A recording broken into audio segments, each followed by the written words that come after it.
Alright guys, so back up and running here in Factorio. Episode 2 just made a few furnaces and we're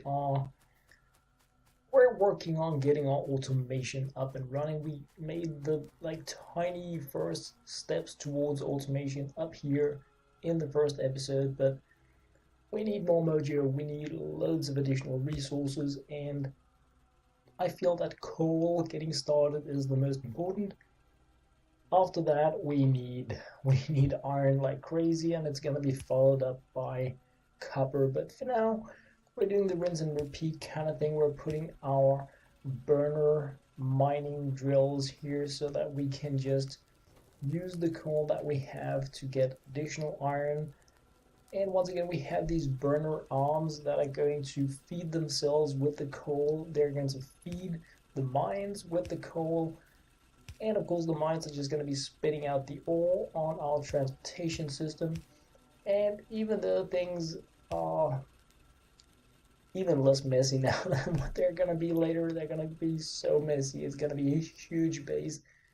It's a start. It's a work in progress kind of thing. And if you didn't check out my first episode, I'm playing on a custom map where I haven't changed anything, and I'm playing with the seed 1, 2, 3, 4, 5, 6, 7, 8, 9, 0. So if you want to be playing on the same map as what I'm playing throughout the series here, that is the seed you need to use. All right, so we're gonna be filling up our iron area here. Well, not filling it up entirely, but we're gonna be adding in additional mines. And everything is going to be just as what we set up before. We're having these burner arms, we have the transportation system up and running, and we're just going to be gathering all the ore on the transportation system down there so that it can go into our furnaces and be converted into something that we can actually use. Something that may be worth noting if you don't know it: the coal mines are much faster than the electrical mines that we're going to be using later, but they consume coal.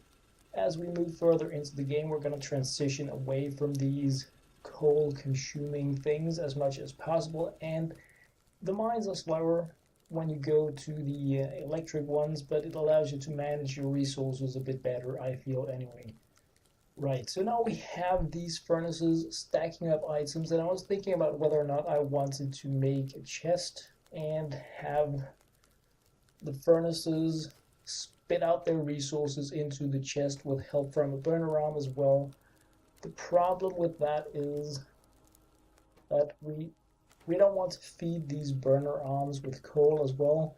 We're probably going to set some up now because they're going to be replaced with electrical ones later, but yeah, it's really about how much do you want to put into the automation at this point here, when you know everything is going to be changed pretty soon. It doesn't take that much effort to fill up these with coal, or they're going to be running for quite some time if they have 50 coal in them, but at the same time, part of the beauty in Factorio is getting the automation up and running, I feel so anyway. I changed the path of the road so that the first burner arm would have a bit more of a chance to get the ore and put it into there, because these arms are slow, and often if you have them on a turn, they're not going to be able to pick up things. But what I had here was actually the path going to a really bad spot in terms of letting the arm do its job.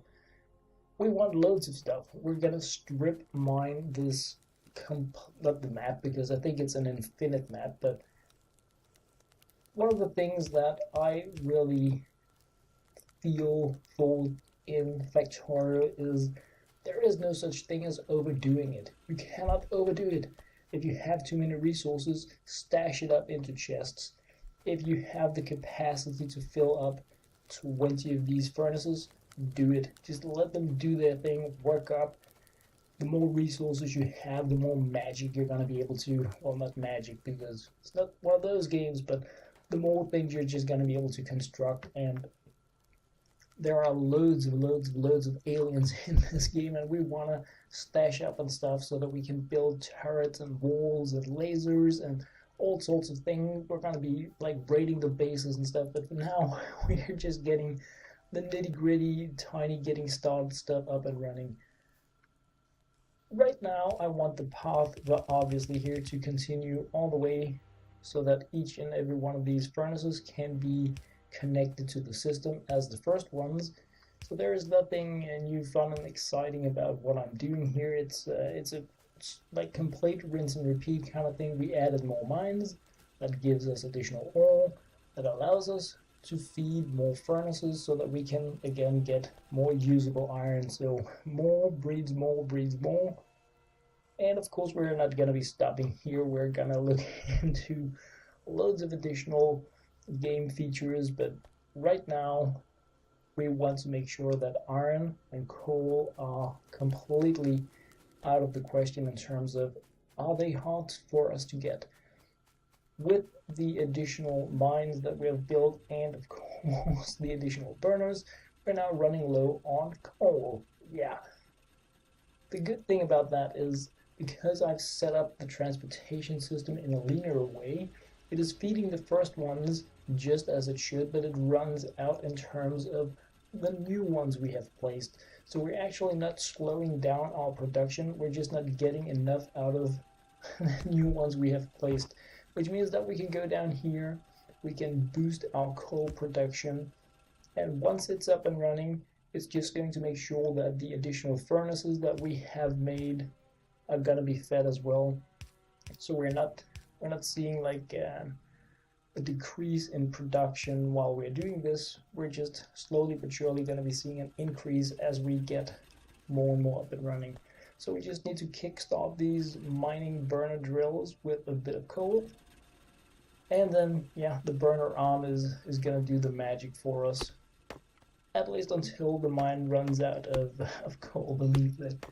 I think for now, and probably for a very long time, we're just going to be running with the burner mines for the coal, because the self-sufficient, self-feeding system is pretty brilliant, and it is a very fast way to strip mine this coal away from the ground, moving like hours hours into the future of the game. We are probably only going to see the furnaces as a fuel consuming thing, but yeah, we'll see when we get there. We're gonna get additional fuel options as well once we start using oil, but it's gonna be a few seconds before we reach that part of the game. For now, making sure that coal isn't gonna be a problem whatsoever. We have many doubled our production of coal, and once again we just need to kickstart these. We could just give them one, and that's going to be enough for them to produce more than one, which will then feed the arm and in return the mine itself. So it's a beautiful system. I really love this, like, getting started coal mine feeder burning system. I think it's beautiful. It's absolutely beautiful. It's an amazing way to start the game. Now that we have more coal, we should see that some of it moves along the path, and it does there for the new, well, not new, but the additional furnaces that we have placed, and everything looks pretty amazing. We kind of just want to follow up by adding more iron to the mix now. We don't want to be slowing down production wise. So the question now is, do we want to automate taking things out of the furnaces, or do we want to, wow, I missed one there, that was amazing. Well, now the path is up and running. That was a massive bummer. Alright, so 4 mines with iron, loads of furnaces, and we could use 3-4 times as much iron easily just to feed the system here. I think I'm going to nudge it here just a little bit. I'm thinking about possibly even changing out the first one so that the burner that we have moving things up towards the mines is going to be moved. But let's just start by collecting all our beautiful resources here. Oh yeah, this is looking really good. So we have 300 irons. That's really great. So we can make much longer path, and that's good because it allows us to do much more in terms of automation. Also, if we want to add new factories and stuff like that to the existing production line. Whoops, wrong one. Yeah, super new. So make it go round and round so that we just have this easy moving of resources in the end. Yeah, that was great. I rock. Yeah, turn it like that. Okay, so I could just put the road there instead of the burner, but what I have done here is actually created a bit of a delay so that I allow the resources to stash up in the end instead of just flooding up the system. And that is what I want right now. If I had just put another road, all the resources would just have been moved up along the path, and we might have been blocking the oil production because we just flooded with coal. Now that we have such a huge coal production, we don't want to do that. What we do want is, of course, to like nudge things up in terms of automation. So we are gonna slowly but surely. Yeah, I'm thinking here about what I want to do. If I want it on one path or chest for each, but I think we're just gonna make one larger path because I'm thinking down the road I want to have some assembly stuff below here, and it's going to be feeding a research facility area, trying to get all that automated so that we have the iron being made into cogs and some copper being made into corals. Just have all that automation done so that research will be on autopilot for us. That is like can I say a short-term, long-term goal? I don't know if that's nah. But it's a plan anyway to try to get research resources up and running, automated. And since the core component in that getting started is things made out of iron, it makes pretty good sense for me to picture that as something right below the furnaces, having all this construction down there. But we'll see once we get just a bit deeper into the game. Yeah, I know. Out of range. So we have already now loads of machinery that require coal where we don't really have an automated coal injection for it. And I'm thinking we're probably going to aim towards electricity pretty soon, meaning that we're going to have to, we're going to need copper, and of course we're going to be needing water, and preferably close to a coal source. So yeah, that is definitely something we're going to be looking out for so that we can get all that up and running. And it does not need to be anywhere near this because we can move the electricity up here with poles super easy. It's pretty cheap to do once we have the copper production up and running. So we're gonna be probably setting up like base number 2 down close to the red area south of us on the map. It's copper, and with a bit of luck we're going to be finding coal and water somewhere in the area. Now we do have loads of coal up here, and we do also have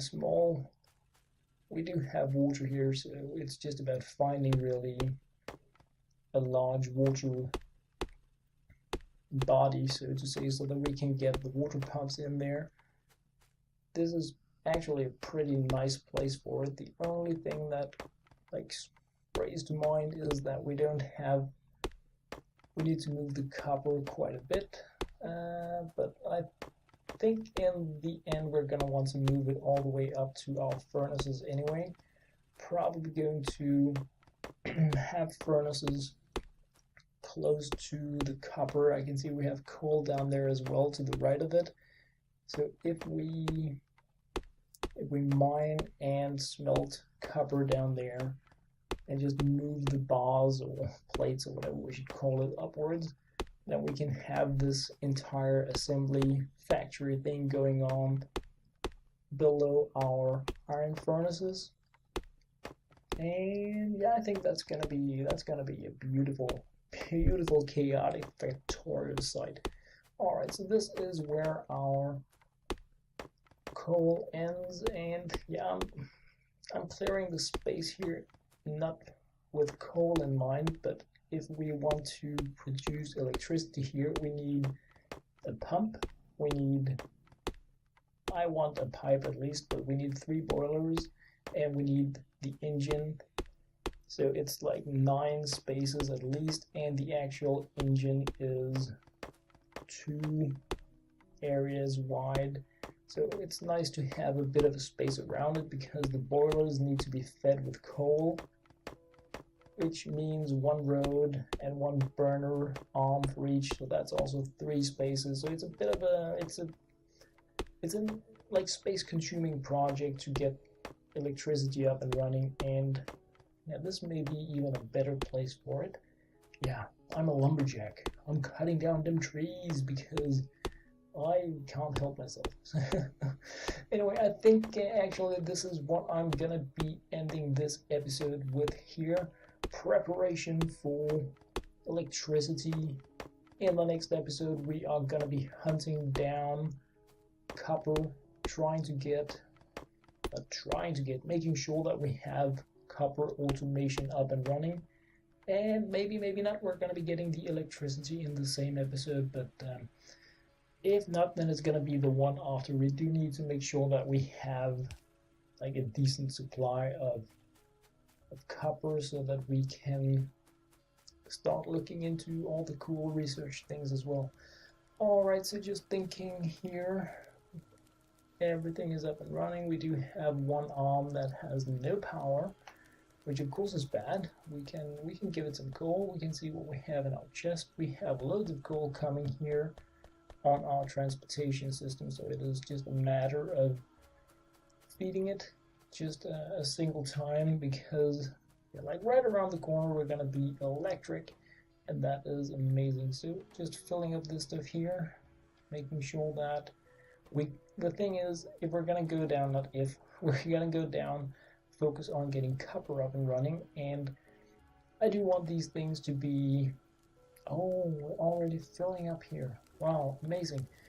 I want these furnaces to be up and running, functional, working while we're down there, so that they can stash up on as much iron as possible in the time where we're down there focusing on electricity, so that we can just come back, grab gazillion, thousand, billion, trillion resources. So yeah, that is the plan. Anyway guys, this here was episode 2 of Factorio, still getting started with the super basics. Hopefully in 1 or 2 episodes we're going to be having some electricity. I'm looking very much forward to that. But for now guys, and as always, thank you very much for watching.